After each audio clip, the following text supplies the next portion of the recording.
I am joined by Bart Moon, and we are playing the Underworld. And I guess I know I've asked this a couple times at this point, but if you can talk a little bit about your background in game development, and well, I know that you were the solo developer on this project, but I know that you utilized a lot of assets. I really appreciate that you have them all listed here, giving credits to everyone, and yeah, it's just nice to see. Yeah. So yes, in game jams, I'm usually a solo developer. I'm just using Unreal and what is given to me by Epic Games in the asset store because they are giving away a lot of free stuff every month. And you have perfect, fully like full rights to use it. Oh, you have a cinematic, so I will stop talking maybe.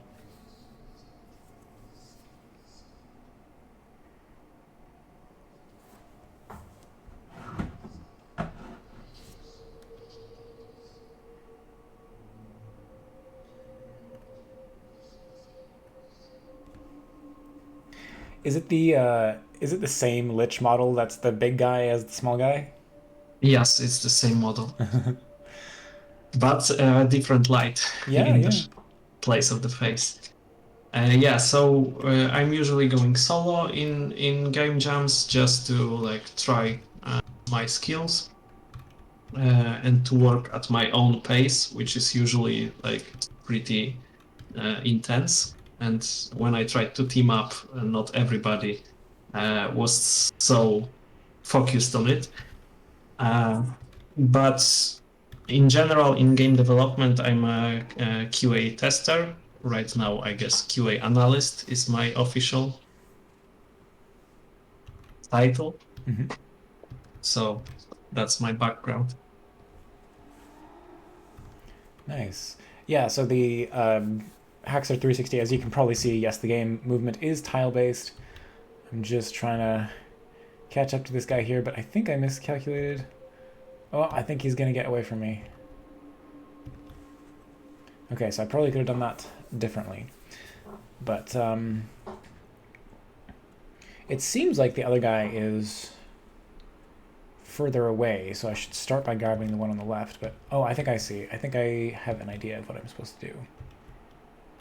Yeah, the game is probably not super difficult, I think. There we go. Yes, Kelvin Shadewing, welcome back to the stream. How are you doing?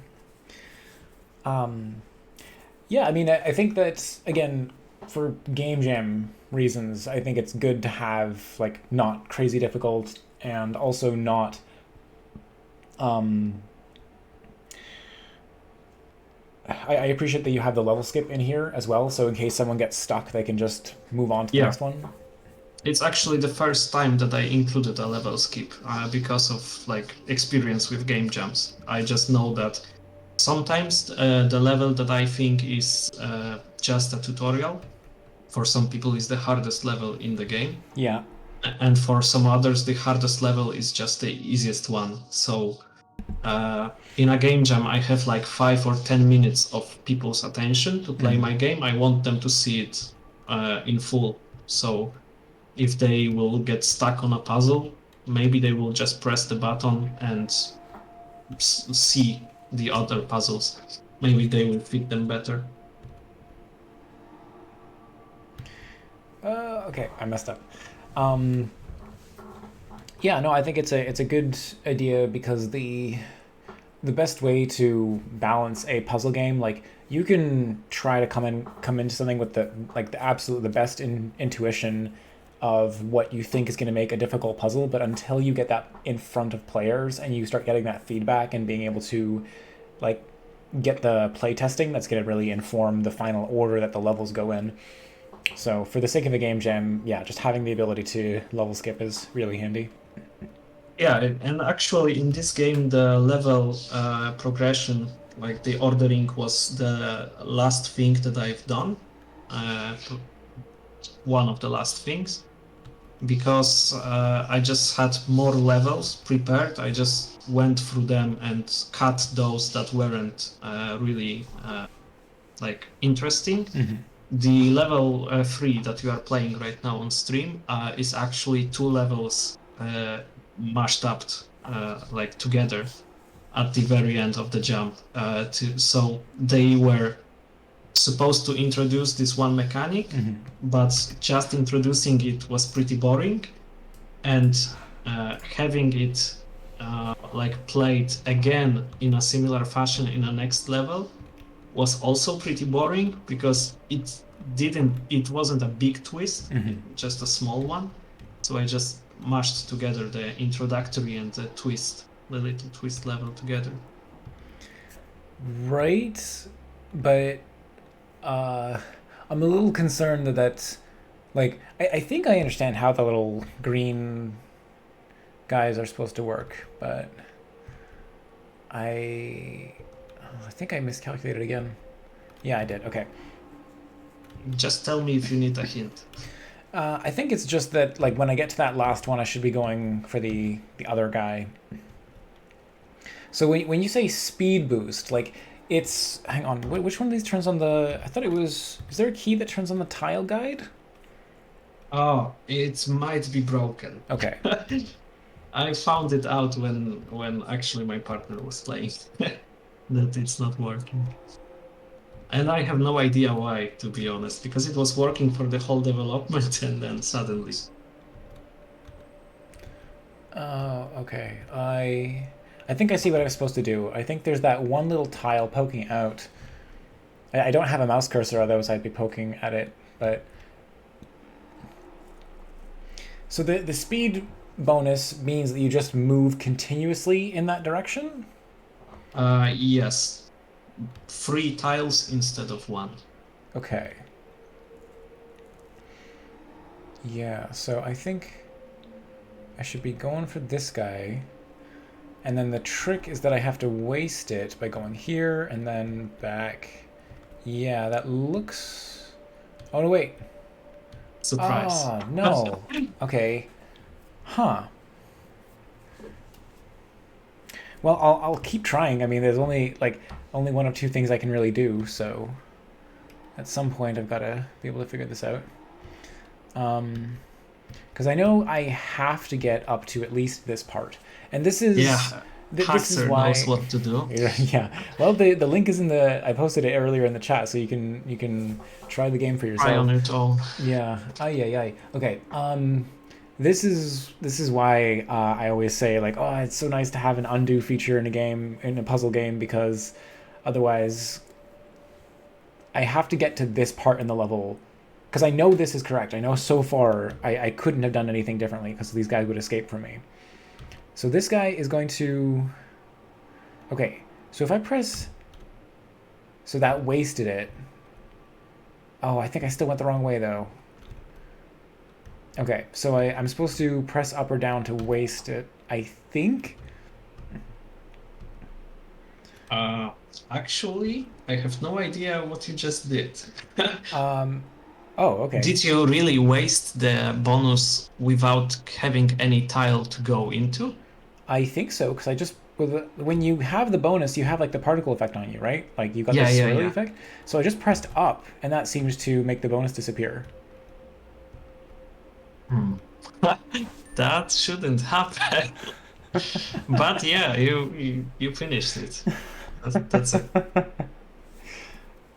Okay, so that wasn't the lesson I was supposed to learn from that. That's Yeah, funny. that wasn't the lesson that we are supposed to learn from that, but I'm not sure what happened there, because we will have to see, to be honest, if the game will behave like this in other levels too. Because if it will, some levels might be easier or some might be harder. But if it was just this one tile had like broken collision or something, then everything should be fine. Okay. So the other thing that's going on here is the blue guys let me sort of act again without anything else moving. Yeah. Do you want to know what was this solution intended for the last level? No, it's okay, because we might still go back to it. Like if I finish the game while we're chatting, I might go back and just try and play it again. So, what was the inspiration behind this game? This will sound a little like egocentrical, but actually the biggest inspiration for this game was my other game. my submission for GMTK 2020, I think. So it's not the Wolf one, but the one previous to that. It was also tile-based puzzle game. It was my highest rated jam entry of all time, and actually my first jam entry is the Axismus. Okay, I don't think I played this one because the first game of yours I remember playing was the Wolf, yeah, Teocalli for yeah. 2021. So this game was actually my best rated one, and I felt like maybe I'm missing something. Maybe I'm trying too hard. I should go back to what made the good result, to how I made this game. So this was pretty much the biggest inspiration. And other than that, like thematically, it was actually Guild Wars 1 because I went back to playing it after a couple of years. It's pretty old at the moment. And there is this Underworld, like dungeon section or something like that. So the aesthetic is like sort of alluding to this. Okay. Yeah, I haven't played it myself, so I don't know exactly which zone you're talking about. But I think it all looks good. I love the way that you can use assets from different asset packs and such, but like it all comes together very cohesively, and the like floating tiles, like everything looks really fancy. So, and I also wanted to say like there's absolutely nothing wrong in my opinion about using like a previous game that you've made as inspiration for something new. Like when I made, oh, do I have this here? Okay, allocate. Yeah. The main mechanic in this game is this like clicking and dragging to target tanks, and that was something that I borrowed, like literally copied the code out of this game, this tower defense game that I made previously. Yeah, So I know this one. yeah, just sometimes you can like that's what a game jam's for, is like remixing and experimenting with ideas. So making a similar game, but you're on the fence about looking at this because you don't want to copy the idea. Again, I wouldn't worry about it, Mini David, because like the execution, I'm sure, is going to be different. Like this isn't the very first game that I've played that has this kind of other characters move when you do. Yeah, like don't copy any of the puzzles, but just yeah, see if you can take inspiration from the way that maybe the presentation or the style. I wouldn't worry about it. So if I can add to this, if you are worried that you are creating a similar game and you don't want to copy it, don't play Lara Croft Go. Oh, right. That game did everything in this genre already. Don't play it if you don't want to copy ideas. You will copy them because they just made great game. But when I finished Teocalli actually and then played Lara Croft Go, I found out that the first puzzle in the Tomb Raider game is actually my main mechanic from Teocalli. Oh, Like, that's funny.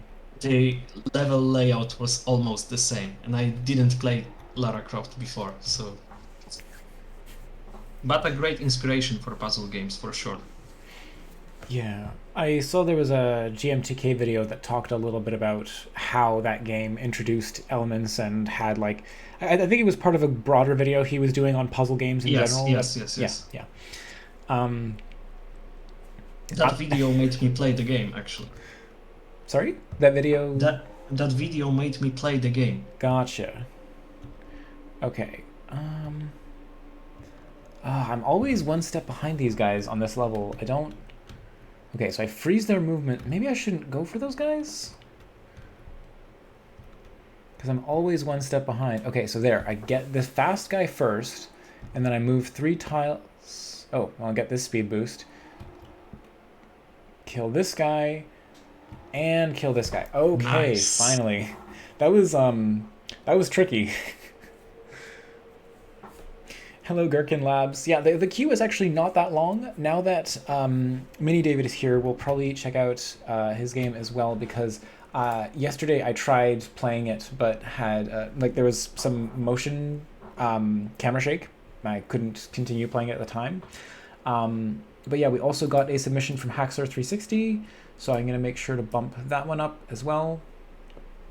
Um, and then, yes, that is you. Yes, I think to be fair, like you were here after Bart Moon, so we'll play your game next, and then after that we'll play Mini David's, and then Gherkin Labs. If you'd like to submit your game as well, you'll be next up in the queue after that.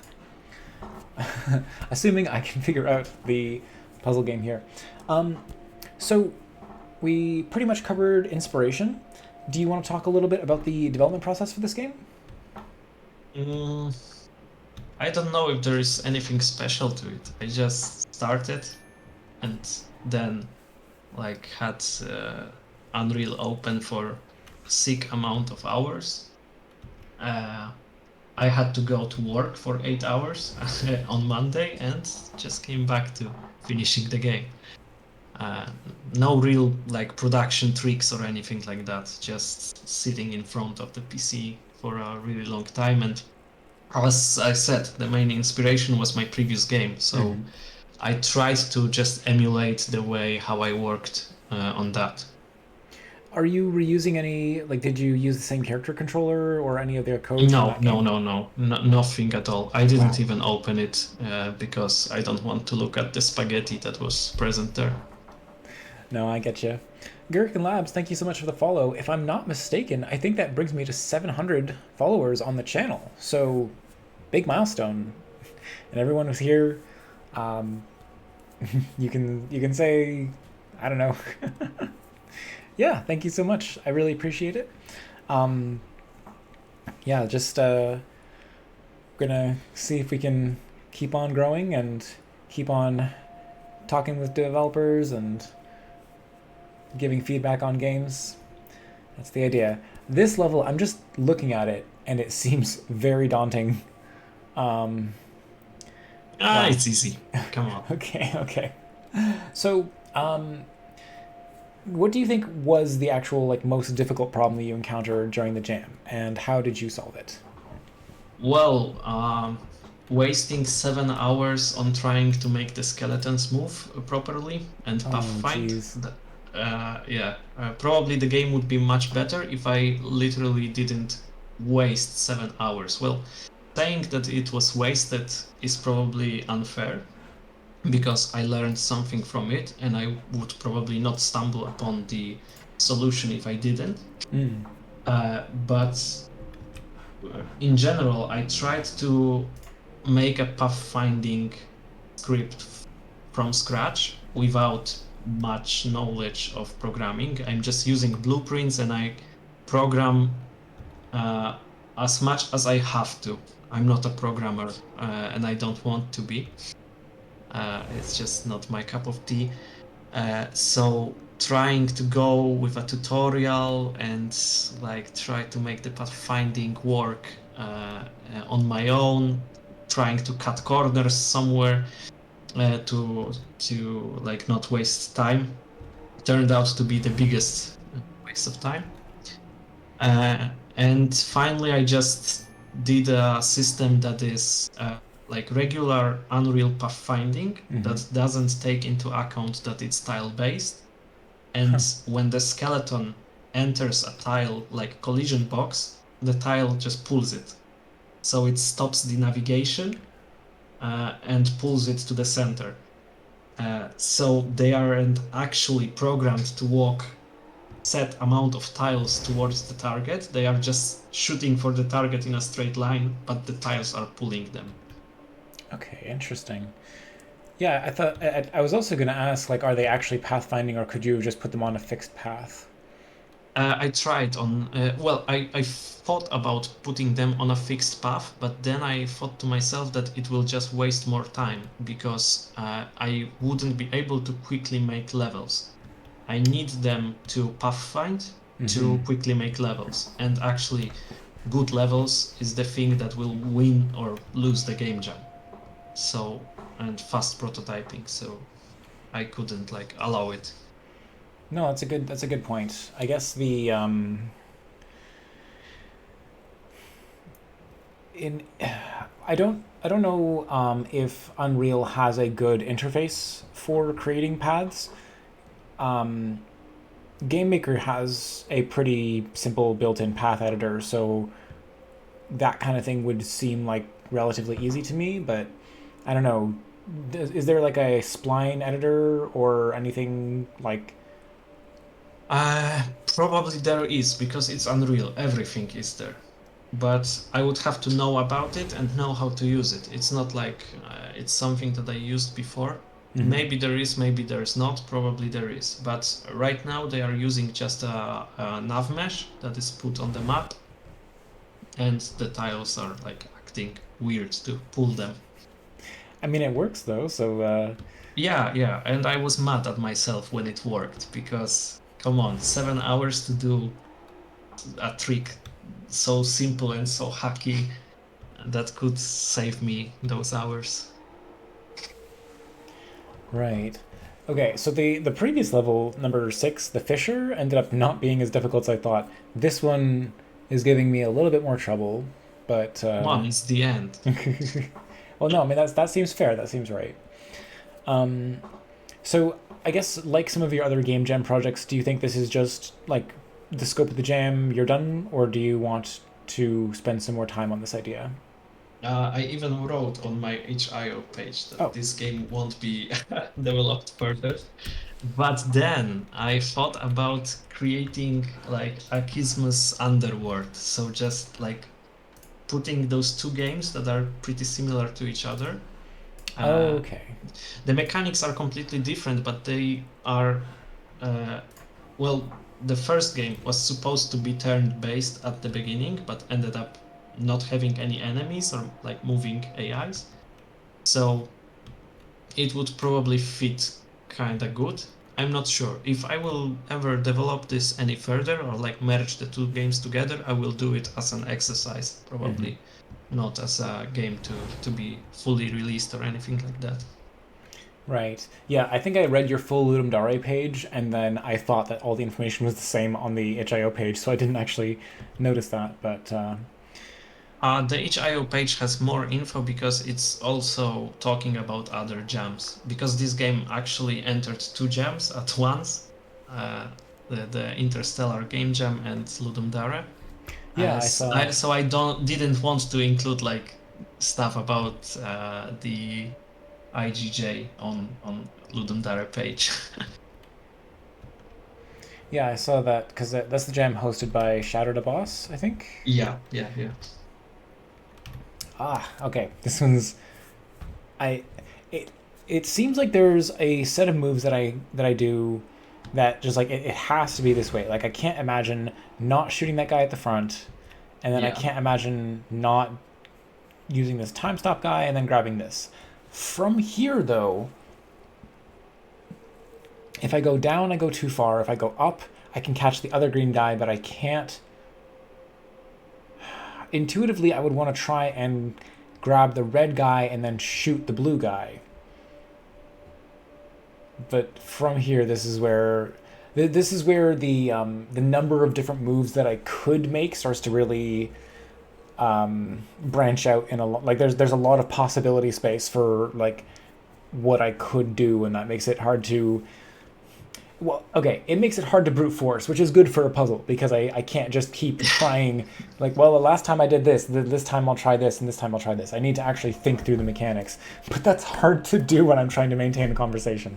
So, Well, I can tell you that from what you said, there were some points that you could go back to and think about them more. Or I can give you a very cryptic but good hint. uh, well, again, I think it. I think it's not terrible if I don't actually finish the game on stream. Like I'll keep trying stuff, but I don't have the brain power to try to like think about this critically while we're chatting. So that's okay. That just means that everyone who's watching can go ahead and try the game for themselves, and then they can finish it. Um, So, yeah, we mentioned that you might end up combining the two games. Like, are their mechanics compatible? Is that what you mean by, like, combining them? So the I always forget how I named my game. That's another story because I it was okay, it's Axismus. Uh the story about this name is that it was my first game jam and I didn't know how the sorting of the games works. Mm-hmm. So I thought to myself, aha, I will just type into Google cool words starting with A. So and I always forget how I named the game. But in Axismus, the main mechanic is that you sacrifice your controls, the WASD, Right. in like pressure plates of some sorts. You have to Mm-hmm. leave your control there, so you are not able to move in that direction anymore until you pick it up from this pressure plate or another plate with the same color, and the plates open gates. So it's just like sequencing of what controls you sacrifice when, and it's all tile based. So it could work pretty much, I guess, without any problems if there were also like gates here and sacrificing controls here, or if the skeletons would roam around that gate. Okay, finally. Yeah. So I wanted to say for the cryptic hint that you were too greedy Uh huh. at the Yeah. beginning. I had to double back. Oh, so this Yeah, is so the the. game just loops Right. instead of playing the ending cinematic. That's fine. I can. I had it open here.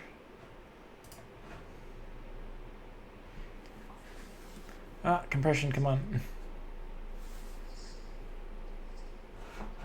It's very quiet.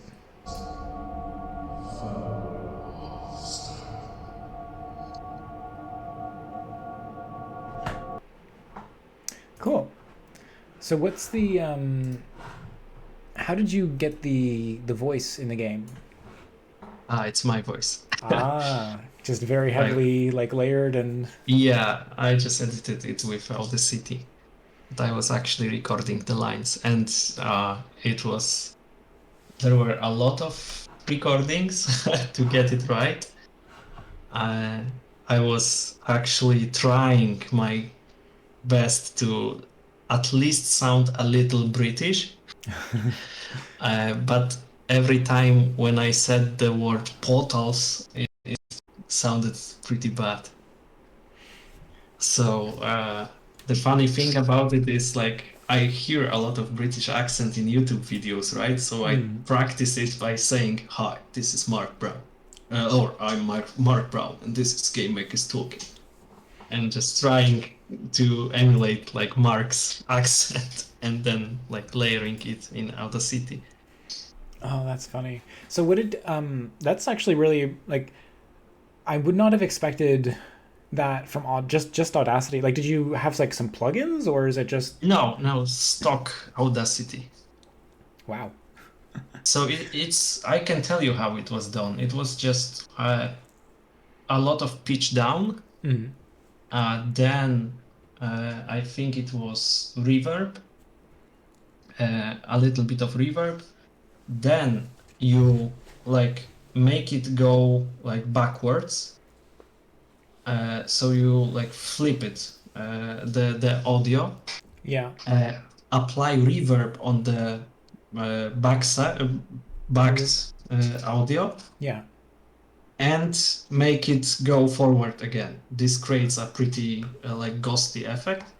Huh. Then add some bass, and this is the voice. Wow. Did you have like a tutorial that you were following to do that or did you just sort of figure it out? The like going backwards, reverbing it, and going forwards again is from the internet. The other stuff I was just making up as I went and tried like to make it. So the main inspiration for the voice acting was the Elder God from Soul River. But come on, I'm not going to do that voice like justice with mine. This is a professional, like theatrical actor doing it with a pretty deep voice. So. You know, I've always I'll make this an open invitation for anyone watching. I always thought it would be fun to do voice acting in a game. So if anyone wants just a voice, send me a line or two. I'd be happy to record it in a game jam. Well, then see you GMTK 2023, I guess. Sure. Yeah, there was one other person who used to be a little more frequent on the channel, SK Vader. I did a voice for one of his games. I don't remember if it was GMTK or if it was before that, but yeah, I just read a little like intro dialogue speech for him. Um, no voice acting, just all the physics or physic sounds and stuff. What was the game Haxer? Because I remember a couple of games that did that, and it was always super funny. Oh, I've absolutely done that. I think if I look at my games, is it actually Tower Defense Forever? Is it one of these? Maybe it's not a public. There is a game that I've made that does that. All the sound effects were created just with my mouth. But you wouldn't expect it like from yeah, here TD Forever. Okay, yeah, it's hidden. Oh, okay. Kuludum If it's Daria 49. 49, then I didn't probably play it. It was a lot like Happy Wheels. Okay, so I'm gonna run this game real quick. Obviously, I didn't do the background music. Do I still? No, hang on a second.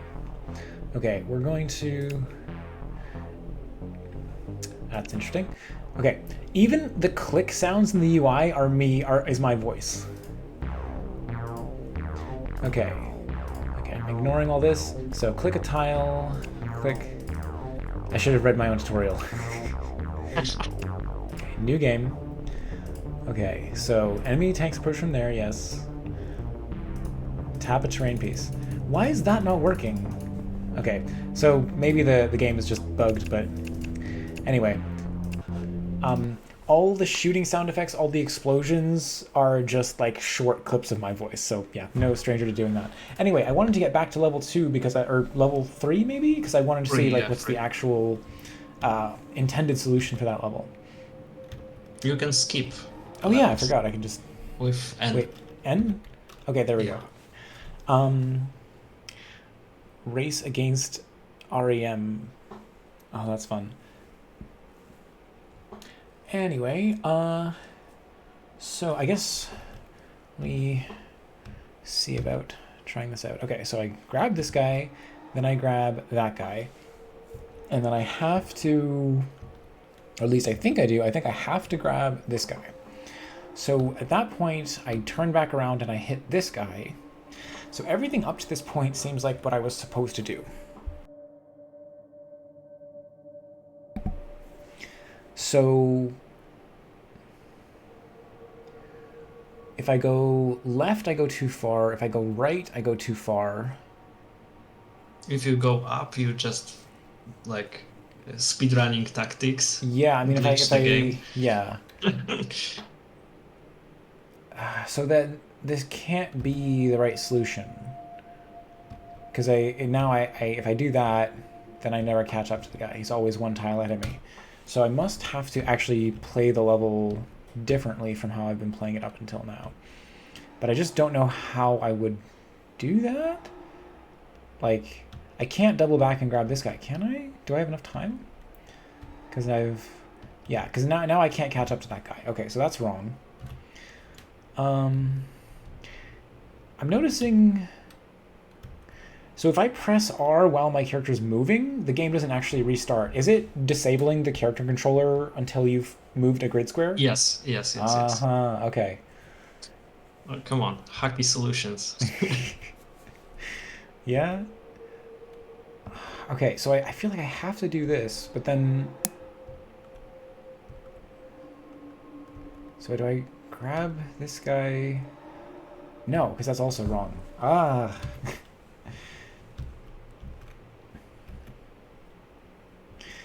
Yeah, it feels like I'm off by one no matter what I try. The game is made with intention to always be like one off. Yeah, which I understand why. I just Okay, I think you can save me a lot of headache. What I've done so far, is that right? Like, Yes. I'm I supposed to be can at this even point. tell you that the order in which you are catching them is correct. There's something Man. different. So maybe. Okay, hang on.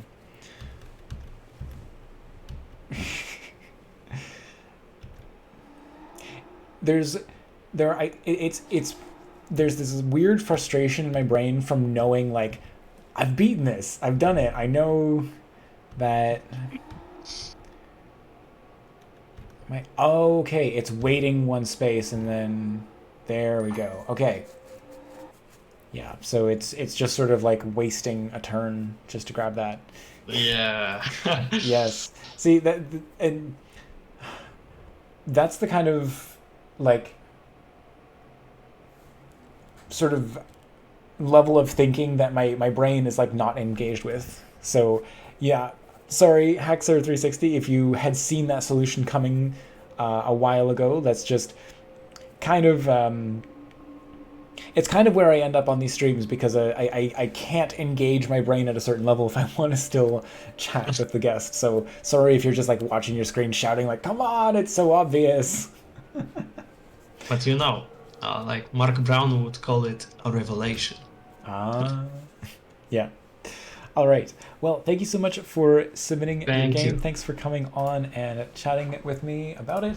I can properly delete the game now and not accidentally before I had to re-download it. Um, anyway, that's all beside the point. As always, I'm looking forward to the next jam game that you make. And yeah, I guess until then, have Yeah. a good. I hope you get a good night's rest, and good luck with getting your schedule, your early bird schedule on track. Yeah, thank you very much. And probably see you somewhere on stream and GMTK. Excellent. Looking forward to it. All right. Bye bye for now. Bye, everyone.